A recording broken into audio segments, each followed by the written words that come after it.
뭐 그 얘기 먼저 물어보겠습니다. 지금 뭐 동교동 가지고 엄청난 무협지가 쭉 이어져 왔는데 어제 끝나는 줄 알았더니 오늘도 여전히 계속이 되고 있네요. 예, 아무튼 그 전에 그러면 중간 마무리로 권노갑 고문, 네.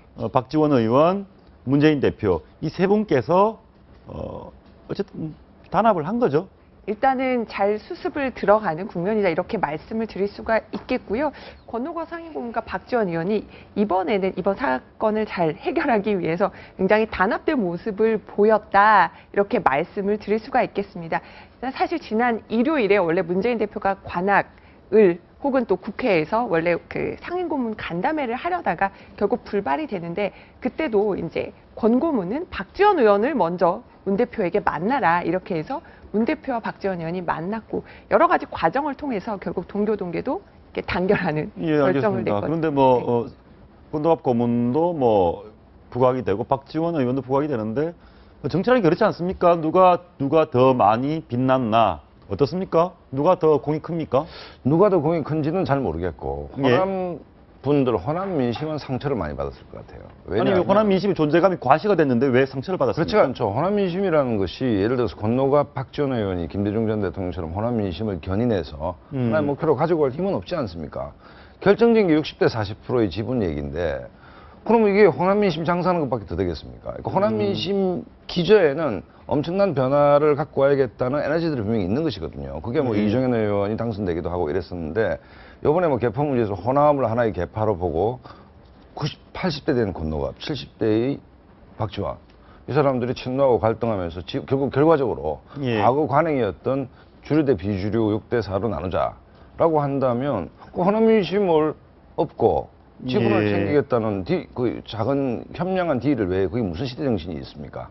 그렇다고 본다면 호남 민심을 통해 얻고 비즈니스를 잘한 것이다. 아니 호남 민심이라는 게 실제로 존재하고 그 영향력은 있는 거니까 저희가 그 얘기만 한번 짚고 넘어가 보죠. 박지원 의원께서는 어쨌든 간에 전체를 아우르는 최종 마무리를 한 공이 있을 테고 권노갑 고문도 뭐 동교동계 존재감 과시하지 그렇죠. 않습니까? 그러니까 누가 더 광이 낫는가 이렇게 따지는 건 이 국면에서는 별 의미가 없는 것 같고요. 왜냐하면 권노갑 그 상임고문의 경우에는 이미 정치 일선에서 은퇴를 하신 분이고 박지원 의원은 현역 의원이고 하기 때문에 두 분이 단순한 뭐 동일선상에서 경쟁 관계에 있는 것도 아니고요. 그렇죠. 그러니까 두 분의 한번 합작품이라고 보면 될 것 같습니다. 근데 이 두 분이 이렇게 한다 해서 호남 민심이 어느 정도까지 견인될지는 앞으로 두고 봐야 될 문제인데 뭐 일정 정도 영향이야 미칠 수 있겠죠. 오늘 새정치연합에서 관련해서 이제 민심 그러면 동교동계에서 지원 결정이 얼마나 표심에 영향을 미칠까 기자들한테 이제 기자들이 질문을 던졌어요. 그러니까 궁금한데요? 김석 전략홍보본부장은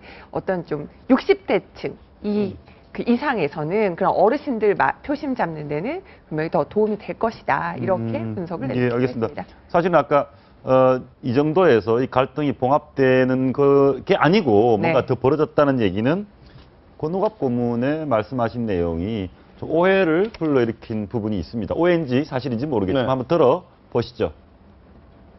그동안의 그 정당 정치의 관행은 주류는 60%고 비주류는 40%에 배합을 했다. 그 정신을 문재인 대표도 이어나가기를 바란다. 이렇게 이야기를 했습니다.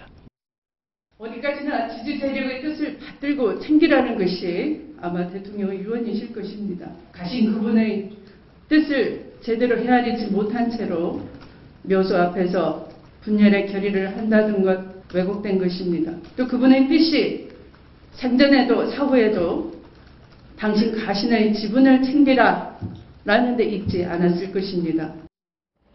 지금 방금 두 분 얘기만 들으면 추미애 최고위원께서 전격적으로 권노갑 고문을 저격한 듯 보입니다. 권노갑 고문이 뭐 현역 정치인으로서 자기 지분을 챙기겠다고 6대 4 얘기를 하진 않았을 겁니다. 그렇죠. 권노갑이 정치할 때는 주류 비주류 6대 4로 나누는 관행이 있었습니다.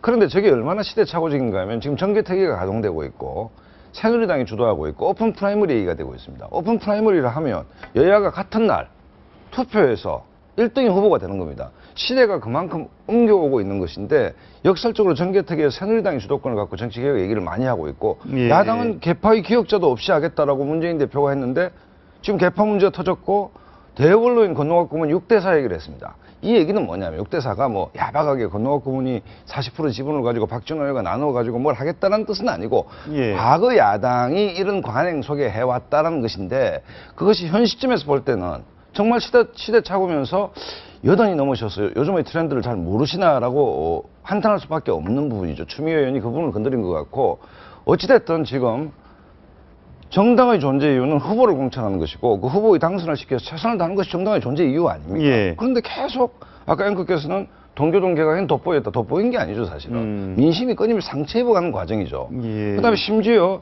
뭐 그 아까 말씀드린 국회에서는 지금 오픈 프라이머리를 할 건지 말 건지 어떻게 공천권을 내려놓을 건지 말 건지를 얘기하는 판에 또 김무성 대표 같은 경우 새누리당에서 무조건 내려놓겠다고 하는 판에 여기는 지금 6대4 얘기가 나오고 친노와 동교동 간의 지분을 어떻게 나눌 것인가가 마치 언더테이블에서 이게 이 문제가 갈등이 봉합되는 핵심적인 것처럼 비춰진다는 것은 시대와 갭이 너무 벌어지는 거죠. 사실은. 이러면 어떻습니까? 그 얘기가 그 말씀 맞는데 권노갑 고문이 실제로 정치 현역에 있고 본인이 지분을 챙겨서 본인이 사적으로 영향력을 행사하려고 한다면 맞지만 본인이 이미 은퇴를 했고 또 60대 40대 얘기도 너무 한쪽 친노나 이런 쪽으로 독주하면 안 되고 서로 그렇죠. 이렇게 예, 그런 의미로 받아들이면 그러니까 권고문이 어제 한 발언이 전부 다 그러면은 40% 지분을 요구한 거냐 실제로 언론 보도에서 그렇게 보도되기도 했고 그래서 그런 것들을 보면서 이제 추미애 최고위원도 오늘 눈물까지 흘리면서 동교동계를 비판을 해서 오늘 좀 국회에서도 시끌했었는데요. 예. 그러니까 권고문도 전혀 아니다. 추미애 최고위원이 내 얘기를 한참 잘못 알고 잘못 모르고 한 얘기다. 그러니까 그 60대 40을 실현해라. 40 지분 챙겨달라 이 얘기가 아니라 결국은 그렇게 비주류를 모두 끌어안는 그런 정신으로 당 통합을 위해 노력해라.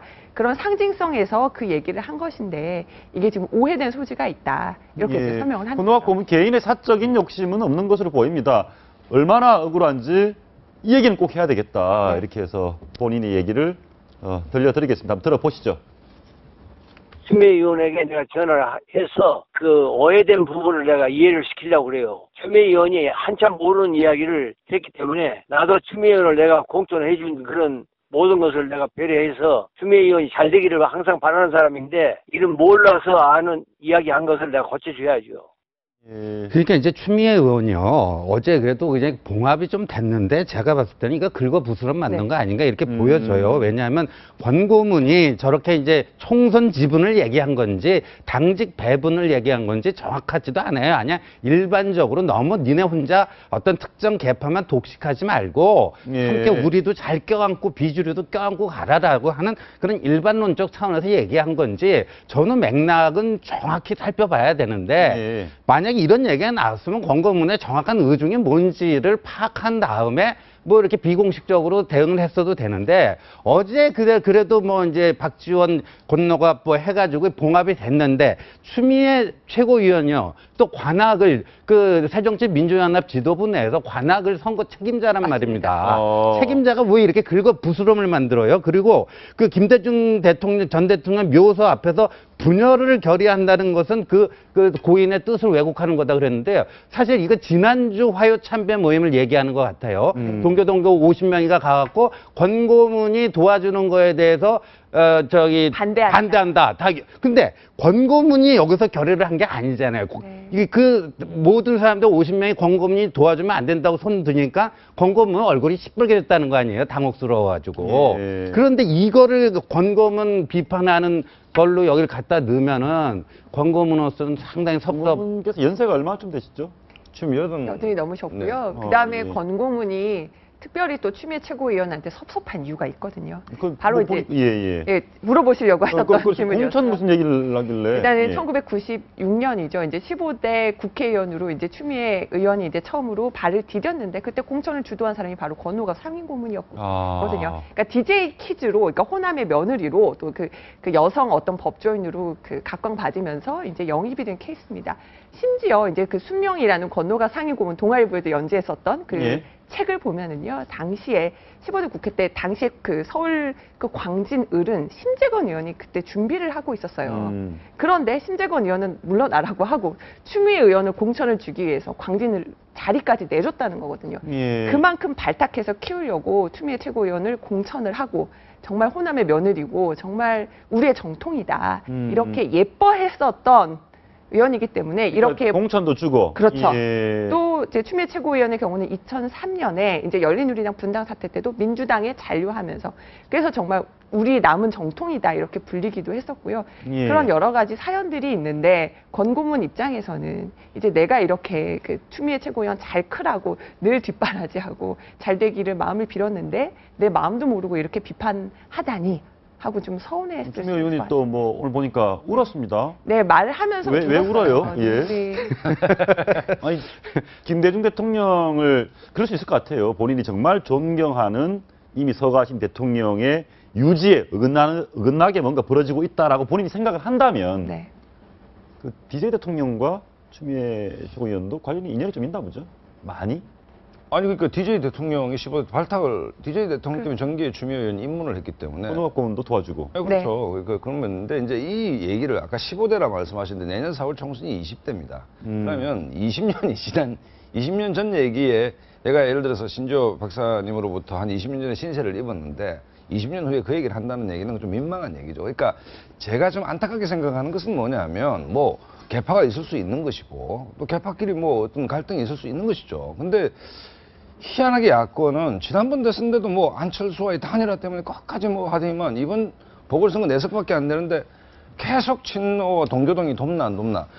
상도동 얘기를 사는 사람은 없지 않습니까? 예. 상도동계, 동교동계, 청구동계 있었는데 물론 호남민심이라는 게 있지만 이 문제를 갖고 도울 건지 말 건지가 선거의 쟁점이 되는 그야말로 후진지 그 희한한 선거를 하고 있는데 거기다가 등장인물이 뭐 박지원 의원이 현역이라도 70대가 넘으셨고 박지원 의원도 비판받을 측면이 있는 것이 뭔가 누가 DJ 적통인가를 마치 2호 여사께서 9순이 넘으신 2호 여사께서 단결하라고 말씀을 하셨다 마치 무슨 교실을 받은 것처럼 그래서 2호 여사의 워딩이 마침 자기의 권위를 세우는 뭐 정가의 보도처럼 얘기하는 것도 최소한 중진 의원으로서 좀 적절해 보이지는 않고 어쨌든 좀 볼성사나운 일들이다. 궁금한 게 권오갑고문께서 그런 얘기 하셨지 않습니까? 60대 40 과거에는 이런 전통입니까? 미풍양속입니까? 알 수는 없지만 있었다라고 얘기를 했는데 그 말씀대로 좀 그런 생각이 들더라고요. 지금 그러면 호남 또는 친노가 아닌 비주류는 40도 안 됩니까?